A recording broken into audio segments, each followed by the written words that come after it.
corner. Around the corner.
Jim right there waiting for it.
My name is Brian O'Hara, B-R-I-A-N, O''H-A-R-A.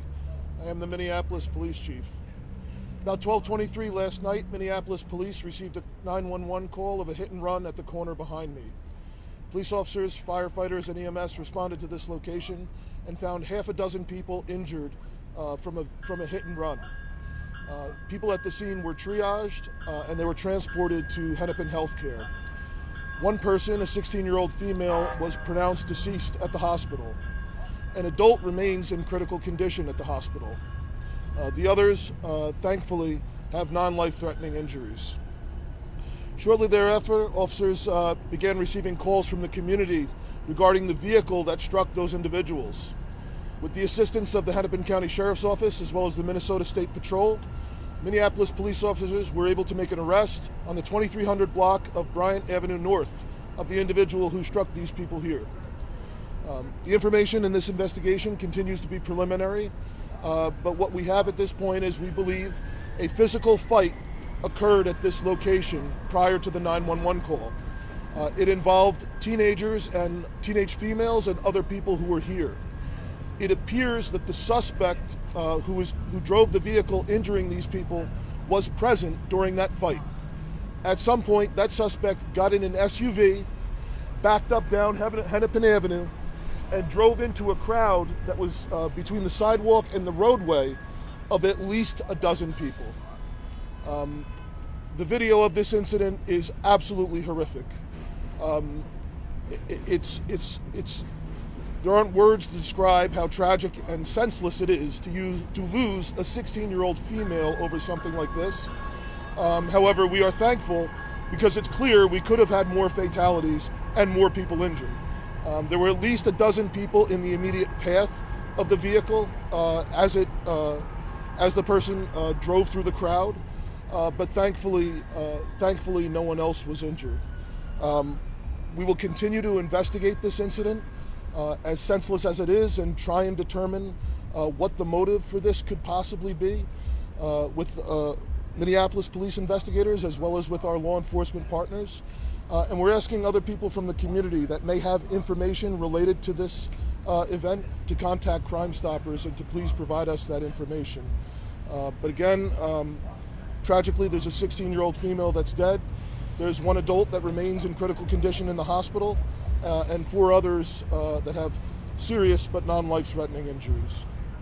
At this time, I'll open it up for any questions. Chief, do you know if this suspect, was impaired in any way? That's under investigation, but we don't know that at this time. Is she familiar to you at all, to law enforcement? She does have a history, yes. Nothing significant, but there is a past history.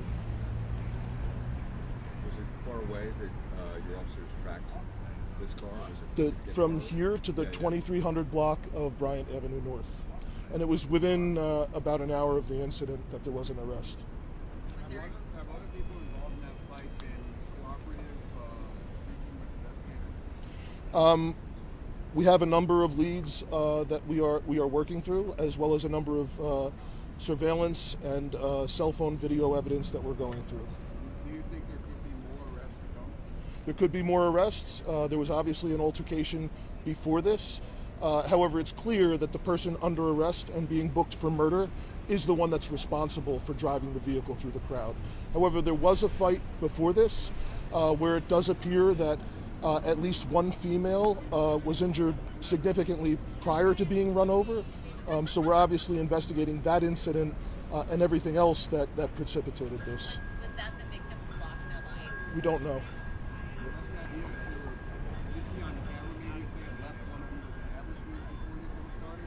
I don't have information relative to which establishment they may have been in, but I believe the one specifically on this side at this corner was closed last night. But it's common for people to be walking around on Hennepin Avenue between the different bars. We have a very robust late night safety plan with dozens of extra officers working. They were present last night, but this did happen prior to the bar close, where we tend to shut down traffic and try to get people out of bars as safely as possible prior to any assaults happening. Was there any kind of pursuit between? There was no vehicle pursuit. Yep. We talked to a couple of business owners from this building as well. So there's private security from this building behind us, and they describe what happens here on a Friday and Saturday night, almost like a zoo like atmosphere. How would you describe it? It's late at night downtown in the city where we have a number of bars. People are drinking alcohol, they're partying. We have a lot of young people that come into the downtown for that purpose. And there is disorderly behavior related to that, as there would be anywhere. We can have, hundreds, if not thousands of people coming in and getting drunk. That's why we do have the late night safety plan, to try and let people come in and drink and party all they want, but to try and get people out of here safely. It's not uncommon that people drink, they get mad, wind up getting into a fight. A problem that we have had, people go to their cars and then get a gun to try and settle some minor dispute. That's why we do have the staffing that we have to try and keep people safe. But this, just like any of those other examples of violence, it's just completely senseless. And then I know it's not new for you to see young people involved in stuff like this, but the thing we hear today is, what is a 16-year-old doing downtown Minneapolis at 12:30? Yeah. What's your response to that? Well, at least 3 of the individuals, the girl that died, as well as 2 others, were teenage females. And while we do clearly we have a problem with juvenile crime in the city, I have no information specific to these individuals, and I'm not their parent, right? So I can tell you my kid isn't going to be hanging out on Hennepin Avenue at 12:30 at night in the middle of all this stuff going on here with bars, but that's not something in this situation that we see as having been preventable. You said there were 2 other teenage girls. Were those 2 among the 5 injured? Yes. And then were you Yes. able at all to gather what might have sparked that fight before the car? No, we don't know that. We just know that it happened based on video evidence, but we don't have information regarding a motive to that fight or to then, this assault. Was the driver under the influence of anything? That's under investigation. I don't have any information specific to that. What about those teenagers? I don't have information specific to that. Yep. Do we know if the driver's license was revoked, suspended? I don't have information related to that. It's a 22-year-old female that was arrested. Chief, can you say, was this woman using her vehicle as a weapon? Absolutely. There's no question. I mean, thank God, when we initially hear something like this, based on what's happened in other cities in recent years, we're deeply concerned, is this incident random? Or even, is it potentially a terrorist event where we might have to worry about the vehicle going then somewhere else and striking people at that time of night? But this was clearly not random.